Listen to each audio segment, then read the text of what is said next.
అవి చూసిన ఇట్లా మహబూబాద్ జిల్లా తొర్రూరు మండలం ఫతేపూర్ ఊళ్ళో పెట్టిన పల్లెబాట కార్యంకు హాజరుపడ్డ ఎమ్మెల్యే యశస్విని రెడ్డి మేడము అత్త ఝాన్సీ రెడ్డి మేడంల మీదికి అట్లా మరలబడ్డారట.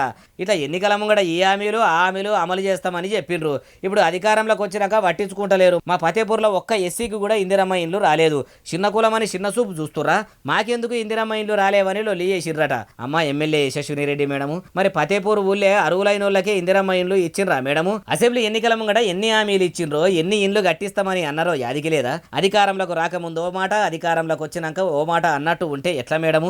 6 నెలలు సావాసం చేస్తే వాళ్ళు వీళ్ళు వాళ్ళ అవుతారు అన్నట్టు మీరు కూడా అందరు రాజకీయం లీడర్ల లెక్కనే మారిపోయినరా? మొన్నటి దాకానేమో సీనియర్ కాంగ్రెస్ లీడర్లు కాదని జూనియర్ లీడర్లను నిన్నయాల పార్టీలకు వచ్చిన లీడర్లకి పిలిపిస్తుర్రు. ముందొచ్చిన చెవుల కంటే వెనుకొచ్చిన కొమ్ములే వాడి అన్నట్టు అత్తాకోడళ్ళు సీనియర్ కాంగ్రెస్ లీడర్లను కాంతలేరు, జూనియర్ కాంగ్రెస్ లీడర్లనే వెనకేసుక పోతుర్రు. అత్తాకోడలు ఆడిందే ఆట పాడిందే పాట అన్నట్టు చేస్తుర్రు. ఎన్ని దినాలని ఇట్లా చేస్తారు మేడము?